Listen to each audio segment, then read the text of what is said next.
I was in LA at the time in '95, and I was shooting a movie out there, and it was some kind of scientific thing, you know. And I played this professor that had discovered a drug that can make you live forever. And like all good shows, it all goes wrong, and my body starts to deteriorate really quickly. So one day I go into work and they put on this bald cap, and from the back of my head, underneath this bald cap, I could see this huge lump that I hadn't noticed before. Looks something similar to Ayers rock, you know. And so I came home and I was sent straight for an MRI, and they discovered two brain tumours. They discovered one directly underneath the lump that I'd seen, underneath the bone where it was protecting itself, and then the second one that was right in the centre of the brain. Now the one on the outside you can get to, so you can physically cut it out, which, even though it was much bigger, didn't, for some reason, it didn't worry me because I knew they could get to it. But the second one that was sitting right in the centre of my brain, that was always the worry, and it was the one that was kind of attacked secondly. And I mean, the worry is, obviously, if you operate to get to that, then there's going to be a load of excess damage around the good tissue as well, while you go through the middle of the brain to get to it. So I didn't fancy that. But we were going to do it that way. We were going to operate, and it was my wife who stood up and said, "No, there's got to be another way." So we hunted round. We actually, she ended up calling a doctor in America, a Professor Black in America, and he said, "Well, actually, it's on your doorstep.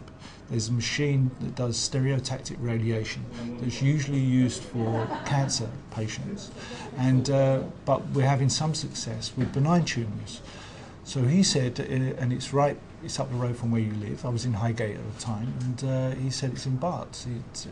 Check it out. So we came down here, we saw what was available, and I ended up having the treatment. It was 20 minutes, and 20 minutes treatment and years of worry, but in the end it disappeared. And that machine that I had it done on is the predecessor to this Gammaknife. Gammaknife is not a new treatment. It's been around since 1968 in very early experimental form, and the first machine in the UK was in 1985. The advantages of treatment with Gammaknife are that it's not an operation. There are no incisions. There's nothing to recover from, particularly after the treatment. People are treated usually as day case, in and out the same day, whereas if I were to operate on some of the skull-based tumours that are treated on this, they'll perhaps be in hospital for 7 to 10 days and maybe away from work for 2 to 3 months.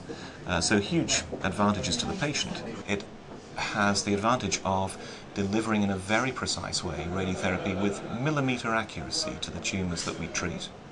And those tumours can be varied from benign base of skull tumours to non-tumorous conditions such as vascular malformations, tangles of arteries and veins, where it's now become the accepted first-line treatment for most clinicians. I've spent a lot of time over the last few years going around to different hospitals around the country, putting myself up as a kind of example, really, that you can come through it, that everything isn't the end of the world when you're told you have benign tumours. Even cancer tumours that can be attacked with machines like this. And but when you're in the middle of that situation, when you've just been told you've got it, it's hard to see any light at the end of any tunnel. You're just in a really bad space in your life. So I kind of put myself up as an example, really, just to say you can come through it. The private-public partnership, I think, is very important. It's allowed this machine to be installed here and to be used here, which wouldn't have happened otherwise, I think, with public money alone. There's a significant contribution from HCA International to buy the equipment, and Barts and the London have paid for the building works to put it in. And the patients are coming through the NHS almost exclusively. Well, 85%, I guess, of our work is NHS. So by the private sector putting the money in, we're able to treat the NHS patients in a very rapid way with state-of-the-art technology.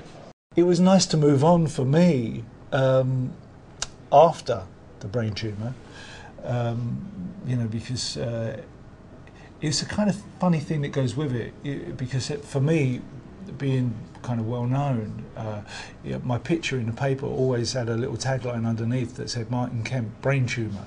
And so it was nice for me to move on after that, because then it became Martin Kemp EastEnders, or Martin Kemp Spandau Ballet, or The Craze, or whatever you wanted to go. But for a long time it said Martin Kemp, brain tumour.